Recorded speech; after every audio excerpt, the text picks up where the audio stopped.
Assalamu alaikum. I am Dr. Aisha Farhat and I am working in Ministry of Health, Saudi Arabia. हमारा जो आज का topic है वो बहुत ही इंटरेस्टिंग भी है एंड वेरी इंफॉर्मेटिव, क्योंकि आज मैं आपके साथ शेयर करूँगी कि प्रेगनेंसी में जो है वो क्या खाना चाहिए, और उसके साथ साथ मैं ये भी कोशिश करूँगी कि वो सारी मिसकॉन्सेप्शंस जो कि प्रेगनेंसी में बहुत ही ज़्यादा कॉमन हैं, फॉर एग्ज़ाम्पल दूध पियो बच्चा गोरा हो जाएगा, और ये तुम चाय और कॉफ़ी क्यों पी रही हो, इससे तो बच्चा काला हो जाता है, देसी घी तो तुम्हें ज़रूर खाना चाहिए क्योंकि ये बच्चे के लिए बहुत अच्छा होता है। ये तो थी कुछ एग्ज़ाम्पल्स जिनको मैं आपको एक्सप्लेन करूँगी कि भाई क्या चीज़ खाने के क्या फ़ायदे हैं, और इनमें से कौन सी ऐसी बातें हैं जो ठीक हैं और कौन सी ऐसी बातें हैं जिनका रियलिटी में प्रेगनेंसी से कोई ताल्लुक़ नहीं है। और उसके साथ साथ हम ये भी देखेंगे कि प्रेगनेंसी में जो है वो कितना खाना चाहिए और कितनी दफ़ा खाना चाहिए। तो अगर आप इन तमाम बातों को जानना चाहते हैं तो इस वीडियो को जो है पूरे एंड तक देखें, और प्रेगनेंसी से रिलेटेड, डाइट से रिलेटेड अपना नॉलेज जो है वो अपने लिए भी बढ़ाएं और दूसरों के साथ भी शेयर करें। अगर अब तक आपने इस चैनल को सब्सक्राइब नहीं किया तो ज़रूर करें, बेल आइकॉन को प्रेस करें ताकि आपको मेरी आने वाली हर नई वीडियो की नोटिफिकेशन जो है वो मिलती रहे। प्रेगनेंसी में जो सबसे इम्पॉर्टेंट चीज़ है वो है बैलेंस डाइट। और बैलेंस डाइट में क्या क्या आ जाता है? Carbohydrate, protein, fat, milk and dairy products, poultry, fruits, vegetable, ये सब चीज़ें जो हैं मिल के एक बैलेंस डाइट बनाती हैं। अगर इसी चीज़ को मैं सिंपल लैंग्वेज में आपको एक्सप्लेन करूं तो आप ये समझ लें कि रोटी, राइस, बड़ा गोश्त या छोटा गोश्त वगैरह, मटन एंड बीफ जिसे आप कहते हैं, उसके साथ साथ चिकन, एग्स, दालें वगैरह, और तमाम तरह के जो फ्रूट्स एंड वेजिटेबल हैं, उसके अलावा दूध या मिल्की प्रोडक्ट जिसमें योगर्ट वगैरह आ जाता है, और उसके साथ साथ ड्राई फ्रूट्स वगैरह जो हैं, ये सब चीज़ें जो हैं मिल के एक बैलेंस डाइट जो है वो बनाती हैं। अब आपने प्रेगनेंसी में क्या करना है कि अपनी चॉइस को देख के कि आप कौन सी चीज़ें हैं जो आप इजीली खा सकती हैं।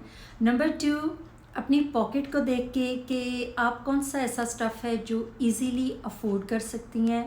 एंड नंबर 3, जो आपका एक सोशल सेटअप है जिसमें मतलब हर घर का, हर माशरे का जो है वो अपना सोशल सेटअप होता है। कुछ लोग वेजिटेरियन होते हैं, कुछ हैं जो सब कुछ खा सकते हैं। बहुत सारे लोगों की जो चॉइस है वो प्रेगनेंसी में चेंज होती रहती है। सिर्फ आपने इस चीज़ का ख़ास तौर पे ख्याल रखना है कि आप जो भी खाएं वो बहुत ज़्यादा स्पाइसी नहीं होना चाहिए, मतलब मसालेदार करारी करारी सी चीज़ें जो हैं वो आपने नहीं खानी है, क्योंकि ये फ़र्दर आपकी जो एसिडिटी है उसको ज़्यादा कर देंगी। नंबर 2 है कि जो नंबर ऑफ़ मील्स कि दिन में आपने कितनी दफ़ा खाना खाना है वो आपके थोड़े से ज़्यादा हो जाने चाहिए, और जो मिक़दार है, क्वांटिटी कि आपको खाना कितना है, ये थोड़ा सा कम हो जाना चाहिए। लेकिन एक बात आप ज़हन में रखेंगी कि 4 घंटों के अंदर अंदर आपको लाज़मी कुछ ना कुछ खाना है। आप कुछ भी हल्की फुल्की सी कोई भी चीज़, ड्राई फ्रूट्स वगैरह हो सकते हैं या सिंपल फ्रेश फ्रूट्स हैं, ये आप ज़रूर खाएं। अब नंबर 3 पे आ जाते हैं कि जैसे मैंने अभी ज़िक्र किया फ्रूट्स से रिलेटेड, तो आप कोशिश करें कि आप फ्रेश जूस जो हैं उसको ज़रा कम यूज़ करें। उसकी बजाय जो है ताज़ा जो फल हैं जैसे ऑरेंज वगैरह हैं, इनको खाना ज़्यादा प्रेफर करें, क्योंकि इनके अंदर होता है फ़ाइबर जो कि आपको फ़र्दर बहुत सारी प्रॉब्लम्स जैसे कि कॉन्स्टिपेशन, ये बहुत कॉमन है प्रेगनेंसी में, आपको उससे बचा लेगा। इससे नेक्स्ट स्टेप पे ये है कि जो खाना है वो हमेशा एक बहुत ही अच्छी क्वालिटी का जो ऑयल है उसके अंदर कुक होना चाहिए, और ख़ास तौर पे फ्राइड फूड, ये जो तली हुई चीज़ें हैं इनसे ख़ास तौर पे बचना है। और उसके साथ साथ जो भी आप खाएं वो बहुत प्रॉपरली वेल कुक्ड, अच्छा पका हुआ होना चाहिए। कच्चे और कम पके हुए खाने से आपको अवॉइड करना है। मिल्क से रिलेटेड बहुत ज़्यादा क्वेश्चन पूछा जाता है कि क्या हम मिल्क जो है वो दिन में कितना पी सकते हैं। तो ये डिपेंड ऑन योर चॉइस। आप अपनी टाइमिंग्स के लिहाज से सुबह में, दोपहर में या शाम में जो है आप एक मग जो है या एक गिलास जो है वो दूध का पी सकती हैं। मिल्क के साथ साथ आप अपनी पसंद की जो डेयरी प्रोडक्ट्स हैं, ख़ास तौर पे योगर्ट वगैरह जो है, इसको ज़रूर ब्रेकफास्ट में इस्तेमाल करें, नाश्ते में। ये बहुत अच्छा होता है और ये आपके पेट के लिए या पेट से रिलेटेड जो भी इन्फेक्शंस वगैरह होते हैं उनको ये काफ़ी हद तक कंट्रोल में रखता है। नेक्स्ट स्टेप पे ये है कि मैक्सिमम आपने कोशिश करनी है कि आप अपने घर का बना हुआ खाना खाएं, चाहे वो सिंपल ही क्यों ना हो, as compare to junk food, take away या ये जो रेस्टोरेंट्स में बाज़ोकात जाके भी लोग खाते हैं। मैंने बहुत ज़्यादा पेशेंट डेली इमरजेंसी में देखे हैं, वो हमेशा डायरिया, लूज़ मोशन वगैरह की कंप्लेंट के साथ आते हैं और हिस्ट्री में हमेशा यही पता चलता है कि जी या तो उन्होंने खाना बाहर से मंगवाया था या वो ख़ुद उन्होंने डिनर जो है वो बाहर किसी रेस्टोरेंट में किया था। तो चूँकि प्रेगनेंसी में इम्यूनिटी लेवल बहुत ज़्यादा कम हो जाता है, इसलिए मैं हमेशा तमाम प्रेग्नेंट फ़ीमेल को यही एडवाइस करती हूँ कि प्लीज़ अपने घर के खाने को प्रेफर करें, ताकि ये जो diarrhoea, loose motion type problem very common in pregnancy हैं, आप ख़ुद को इनसे बचा सकें। नेक्स्ट नंबर पे आ जाता है वेजिटेबल्स। इसमें से जो ग्रीन लीफी वेजिटेबल हैं जैसे पालक वगैरह होती है, उनमें बहुत ज़्यादा आयरन होता है और आपको पता है कि आयरन की ज़रूरत हम प्रेगनेंसी में जो है वो बहुत ज़्यादा बढ़ जाती है। इसलिए इस तरह की तमाम वेजिटेबल, इवन उसमें जो एज अ सैलड कैरेट वगैरह, गाजर है, टमाटर है, आप कोशिश करें कि उनकी इनटेक जो हैं वो भी बढ़ा दें, क्योंकि ये भी आपकी हेल्प करेगी कि आपको कॉन्स्टिपेशन प्रेगनेंसी में ना हो। अच्छा, ये तो मैंने दी कुछ आपको जनरल इन्फॉर्मेशन कि कौन कौन सी फूड जो है वो हेल्दी है और किस तरह से आप उनको जो है अपनी डेली रूटीन में उसको खा सकते हैं। अब इनके साथ साथ हम कुछ मिसकंसेप्शंस जो हैं उनको भी क्लियर कर लेते हैं। फॉर एग्ज़ाम्पल, प्रेग्नेंट फ़ीमेल को ये बहुत सुनने को मिलता है, जी तुम्हें तो 2 का खाना चाहिए क्योंकि तुम प्रेग्नेंट हो।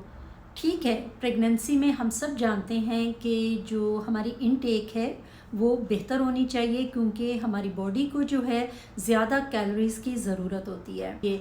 लेकिन ये कहना कि तुम्हें तो डबल और ट्रिपल खाने चाहिए, ख़ास तौर पे अगर ट्विंस हो गए हैं, तो ये बिल्कुल गलत है।